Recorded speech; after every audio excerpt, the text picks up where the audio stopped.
ദേശീയപാത 66-ൽ വാഹനങ്ങൾ അമിതമായി ലോഡ് കയറ്റി വരുന്നത് കാരണം അപകടങ്ങൾ പതിവാണെന്നും അപകടത്തിൽപ്പെടുന്നവർക്ക് ധനസഹായം നൽകണമെന്നും ചാവക്കാട് താലൂക്ക് വികസന സമിതി യോഗത്തിൽ ആവശ്യം. താലൂക്ക് വികസന സമിതി യോഗത്തിലാണ് എൻസിപി പ്രതിനിധി MK ഷംസുദ്ദീൻ ആവശ്യം ഉന്നയിച്ചത്. മന്നലാങ്കുന്ന് ബീച്ച് ഫെസ്റ്റിവലിന്റെ പേരിൽ അംഗീകാരമോ രജിസ്ട്രേഷനോ ഇല്ലാത്ത ചില സംഘടനകൾ റവന്യൂ ഭൂമിയിൽ റവന്യൂ വകുപ്പിന്റെ അനുമതിയില്ലാതെ ഫെസ്റ്റിവൽ നടത്തുന്നതായി ആരോപണമുണ്ട്. വിഷയത്തിൽ മന്നലാങ്കുന്ന് ബീച്ച് ഫെസ്റ്റിവൽ നടത്തിവരുന്നത് നിയമാനുസൃതമായിട്ടാണെന്നും പൊന്നിയൂർ പഞ്ചായത്ത് ഭരണസമിതി അംഗങ്ങളുടെ നേതൃത്വത്തിലാണെന്നും പഞ്ചായത്ത് പ്രസിഡന്റ് TV സുരേന്ദ്രൻ അറിയിച്ചു. ചാവക്കാട് ബസ് സ്റ്റാൻഡിനു സമീപം ബൈപ്പാസിൽ കാനകളിലെ സ്ലാബുകൾ പൊട്ടിയതു കാരണം വെള്ളവും മാലിന്യങ്ങളും റോഡിലേക്കും പാടത്തേക്കും നിറഞ്ഞൊഴുകുന്ന സ്ഥിതിയാണെന്നും അതിനാൽ ഈ സ്ലാബുകളും പാലയൂർ റോഡിൽ മസ്ജിദിനു സമീപം പൊളിഞ്ഞുകിടക്കുന്ന സ്ലാബുകളും ഉടൻ മൂടുക, കുട്ടികളിലെ അക്രമവാസന, ലഹരി ഉപയോഗം തുടങ്ങിയ വലിയ സാമൂഹിക വിപത്തിനെതിരെ താലൂക്ക് അടിസ്ഥാനത്തിൽ ശക്തമായ നടപടികൾ സ്വീകരിക്കുക എന്നീ നിർദ്ദേശങ്ങൾ യോഗത്തിൽ ഉയർന്നു.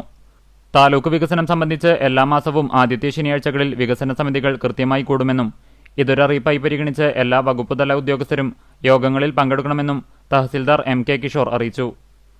RP റഷീദ് അധ്യക്ഷത വഹിച്ചു. ഡെപ്യൂട്ടി തഹസിൽദാർമാരായ PN സുരേഷ് സ്വാഗതവും P ദീപ നന്ദിയും പറഞ്ഞു.